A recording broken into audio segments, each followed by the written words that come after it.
అమ్మ భోజనాలు పెడుతున్నారు.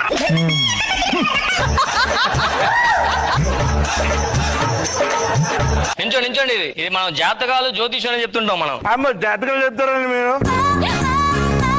మీకు ఏం కావాలో ఏం జరుగుతుందో అన్ని టక్కటక్క చెప్పేస్తా. తప్పకుండా మీరే చెప్పాలి. మరి ఏం చెప్పాలి చెప్పు. వైన్ షాప్ దగ్గరలో ఎక్కడ ఉంది? వైన్ షాప్ దగ్గరలో ఎక్కడ ఉంది? నీకు కావాలంటే జాతకం చెప్తాను, ఫ్యూచర్ లో ఏం జరుగుతుంది చెప్పేస్తాను. చెప్పండి సార్. నీకు పెళ్ళి అయిన దగ్గర నుంచి నీ జాతకం మారిపోయిందయ్యా. ఒక్క నిమిషం.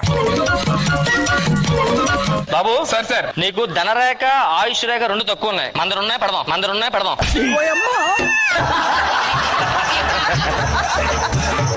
నాడు నువ్వు చెప్పింది అబద్ధం అని చెప్పాడికి. ఏమైందండి? నువ్వేమన్నా జాతకం ఏం చెప్పావు? పెళ్ళి అయిన దగ్గర నుంచి నీ జాతకం మారిపోయిందని చెప్పాను. పెళ్ళి అవ్వకపోతే నేను కోటేశ్వరుని. పెళ్ళి అయిన తర్వాత కోటిలో చీపులు ఇక్కడ కొంటా. దీనివల్ల అనంత దీనివల్లే. అదే మీరు పని చేయండి, మీరు అర్జెంట్ వెళ్ళి మంతా ఫస్ట్. ఇప్పుడు అక్కడ డబ్బులు